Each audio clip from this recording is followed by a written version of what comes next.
Une fois n'est pas coutume, nous avançons une solution pas totalement aboutie dans ce nouveau chapitre. Mais comme il s'agit d'une astuce, elle ouvre la voie à des développements plus émérites.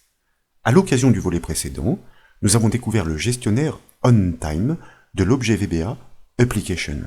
Il permet d'exécuter des actions bien définies à une heure précise, à la seconde près. Sur l'exemple illustré à l'écran, alors que l'utilisateur travaille sur l'une des feuilles du classeur, vous le constaterez dans quelques secondes, une alerte va apparaître, surgir en bas à droite de la fenêtre, comme si, elle surgissait comme des sentinelles Windows. Et voilà, elle apparaît donc, elle indique que l'échéance d'une tâche programmée est atteinte. Nous avions prévu le coup pour la vidéo de manière à ce qu'elle se déclenche 20 minutes avant l'échéance, c'est-à-dire à 17h40 précisément. Et c'est un petit formulaire VBA Excel qui se charge de livrer la notification, formulaire que nous pouvons donc fermer. Pour démontrer cette nouvelle astuce, nous suggérons d'appuyer l'étude sur un classeur hébergeant notamment une feuille dans laquelle sont archivées des tâches et des rendez-vous, mais ce n'est pas tout, il offre aussi quelques parcelles de code VBA. Et comme toujours, ce classeur est offert au téléchargement depuis le site bombache.fr. Vous le verrez, à l'ouverture, vous déboucherez sur la première feuille de ce classeur, elle est quasiment vierge, elle ne propose aucun tableau. Dès lors, en bas de la fenêtre Excel, je vous invite à cliquer sur l'onglet Tâches pour activer sa feuille. Elle présente un tableau dans lequel sont archivées des tâches à accomplir et des rendez-vous à honorer. Les dates des actions à accomplir sont inscrites en colonne D, naturellement au format date. Les heures sont archivées en colonne E, tandis que la colonne F accueille les délais pour que les rappels se déclenchent en amont. Et ces deux dernières colonnes, naturellement, pour ces deux dernières colonnes, toutes les données sont présentées au format heure, comme vous pouvez le voir. L'utilisateur peut, à sa guise, ajouter autant d'actions qu'il le souhaite à la suite du tableau. Le code VBA que nous devons construire doit être en mesure de les scruter toutes, quel que soit leur nombre. Nous proposons maintenant de découvrir tous les travaux qui sont avancés. Par exemple, le formulaire existe déjà. Pour cela, je vous invite à réaliser le raccourci clavier Alt F11, comme vous le savez, pour basculer dans l'éditeur VBA Excel. Puis, de déployer l'arborescence du petit dossier feuille dans l'explorateur de projet sur la gauche, de manière à pouvoir double-cliquer sur l'élément notif. De cette manière, nous affichons le user form en mode conception. Vous l'avez compris, il se nomme notif.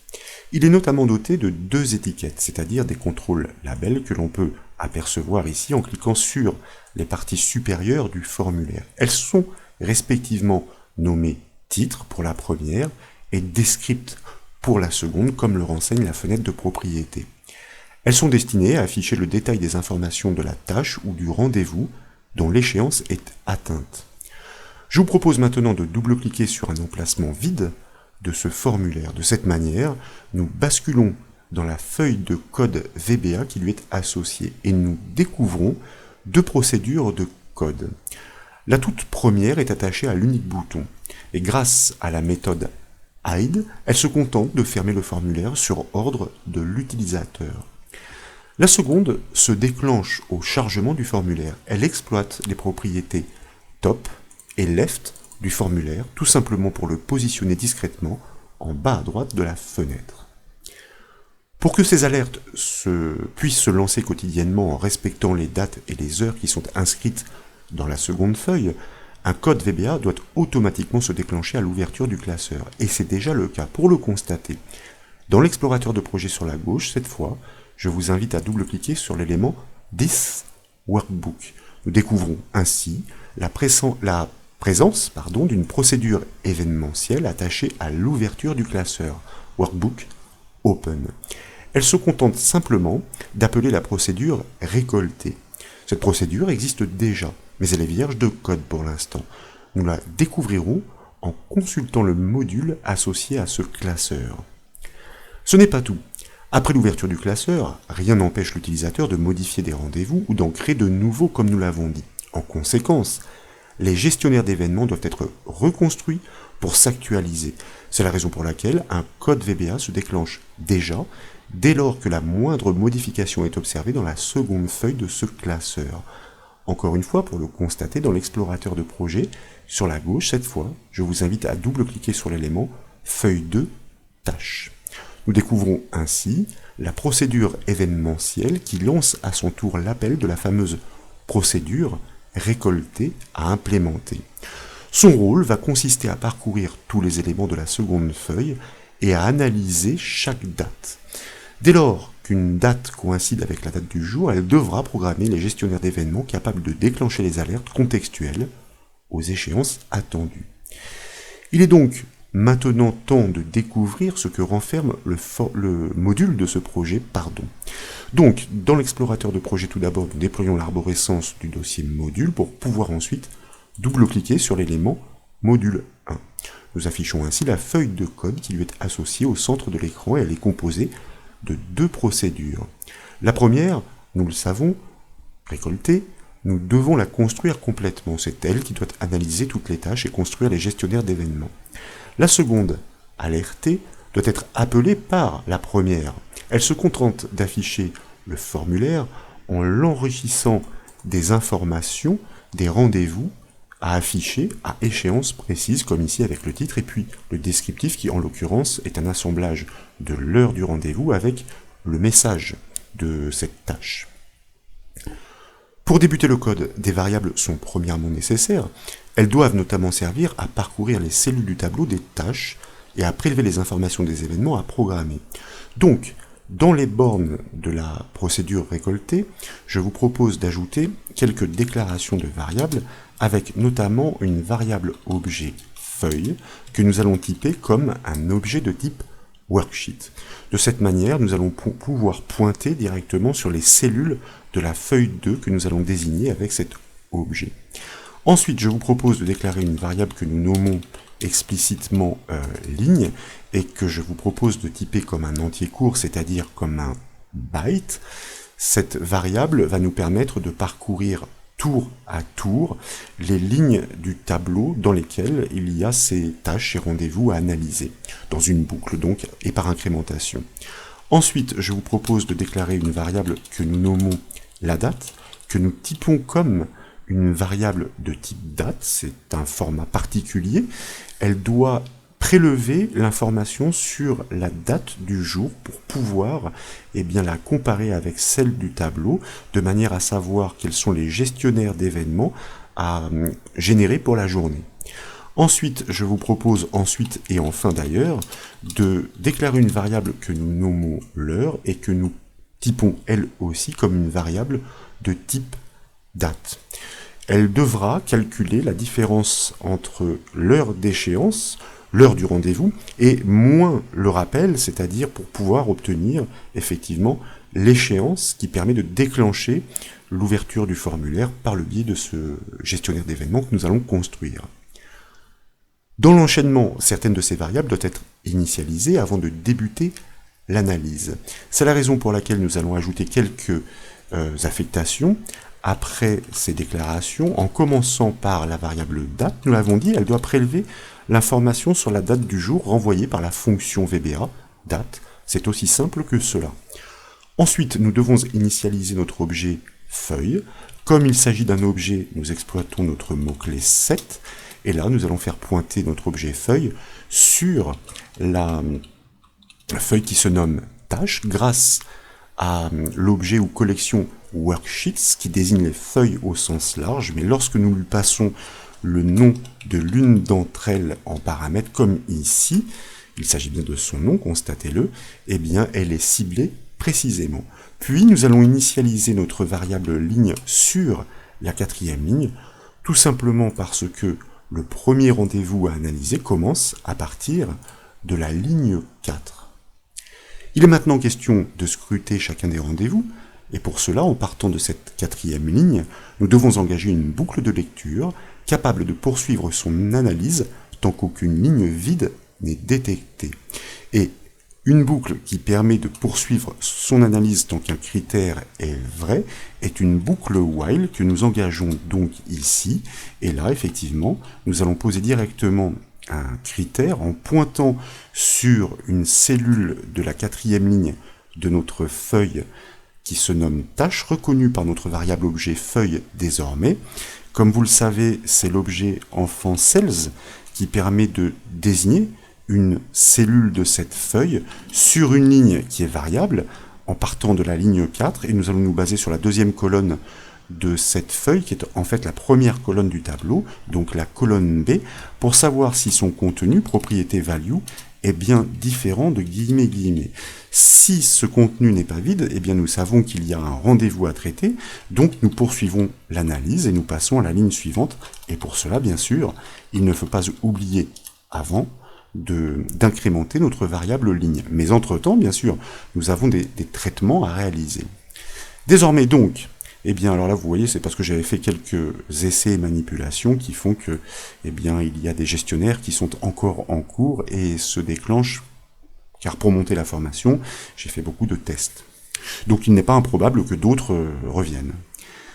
Désormais, donc, à chaque passage dans cette boucle, il me faut revenir décidément dans mon code VBA. Je vois que mon autre classeur s'était effectivement déclenché. Donc, disais-je, il est question de comparer la date de la tâche en cours d'analyse avec la date du jour, qui est mémorisée sous le nom de variable la date.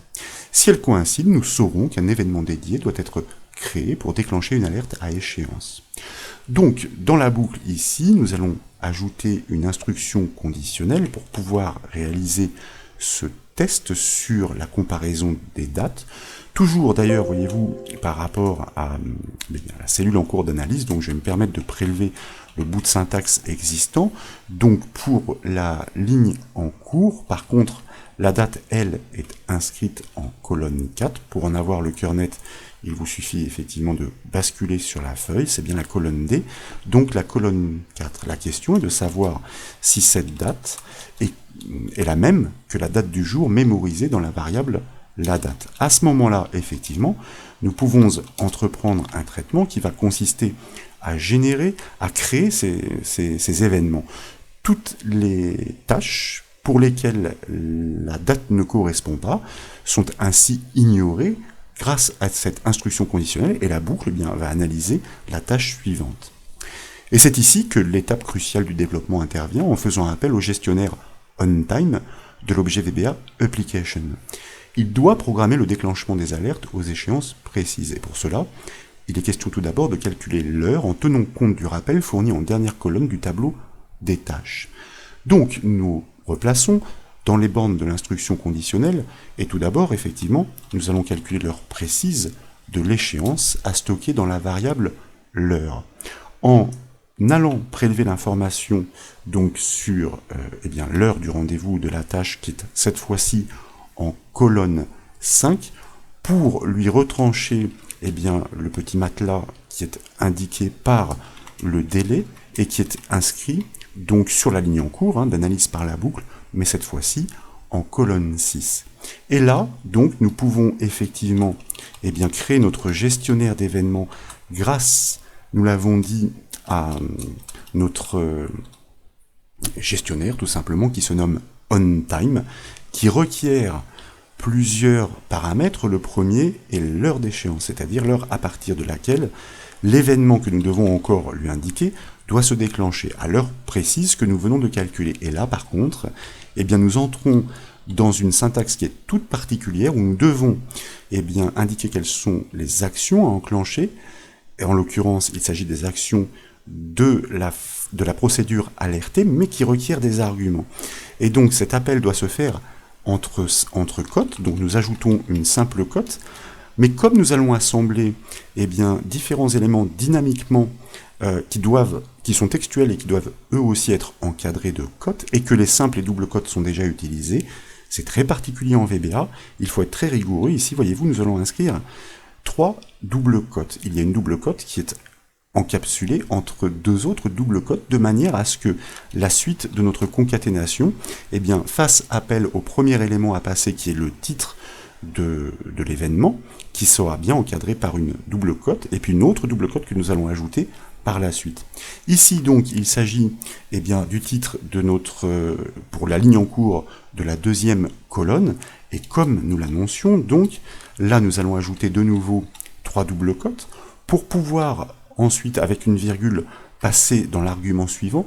Et voyez-vous, comme eh bien, ici, j'ai une syntaxe qui est quand même toute particulière et qui est déjà construite, eh bien, je vais me permettre de la coller à la suite pour simplement l'adapter. Dans un deuxième temps, nous devons fournir l'indication sur le descriptif. Ce descriptif est situé en troisième colonne, donc nous adaptons le deuxième paramètre de notre objet sales. Et enfin, nous devons fournir, virgule, l'indication sur l'heure, donc puisque c'est une donnée que nous allons concaténer, qui se trouve en colonne 5 pour que le message soit suffisamment clair. Mais attention à cette particularité, rappelez-vous, la procédure que nous appelons est encadrée de simples cotes, donc ici entre les doubles cotes, eh bien, nous remplaçons la double cote par une simple cote. Je vous propose pour tester d'enregistrer les modifications, de basculer sur la deuxième feuille de ce classeur, et ici, voyez-vous, comme il est 17h55, eh bien, je vais ajuster un rendez-vous à la date du jour, le 18/01/2022, à 18h, et je voudrais que l'échéance eh bien, intervienne 4 minutes avant, c'est-à-dire à 18h56. Normalement, grâce à notre événement Unchange, associé à notre feuille Worksheet Unchange, eh bien, nous avons relancé la procédure récoltée qui a parcouru de nouveau tous les événements de ce petit tableau pour créer les gestionnaires dès lors, effectivement, que les dates coïncident, ce que nous devrions constater dans peu de temps. Je vais regarder ici, voilà, donc ça devrait... vous constatez, je n'aurais pas dû déclencher cette minuterie, cette horloge-là, mais notre gestionnaire apparaît en effet, notre alerte, apparaît en effet, pour cet événement que je viens de modifier, pour le 18/01/2022 à 18h, rappel effectué 4 minutes à l'avance, comme l'indication le mentionne, et vous voyez que toutes les informations sont parfaitement assemblées dans ce petit formulaire. Rendez-vous mairie, c'est bien le cas, liste électorale à 18h. Voilà donc pour cette nouvelle astuce VBA Excel qui consiste à créer un gestionnaire de tâches par le biais de ce gestionnaire d'événements tout à fait particulier. Vous voyez les possibilités qui sont offertes. Je vous parlais de dysfonctionnement. Oui, il faudrait, lorsque nous recréons tous les gestionnaires, eh bien pouvoir tous les détruire d'abord pour les recréer ensuite. Sinon, il risque d'y avoir des conflits, c'est-à-dire des doublons d'événements qui se déclenchent. Mais il s'agit d'une astuce, et désormais la voie est ouverte, d'autant plus que dans le volet précédent, nous avons découvert comment détruire ce genre d'événements. J'espère donc que cette nouvelle astuce vous a plu. Si c'est le cas, comme toujours, je compte sur vous pour mettre un petit j'aime à la vidéo, et comme vous le savez, vous pouvez retrouver toutes les astuces et toutes les formations sur le site bombache.fr. Je vous remercie.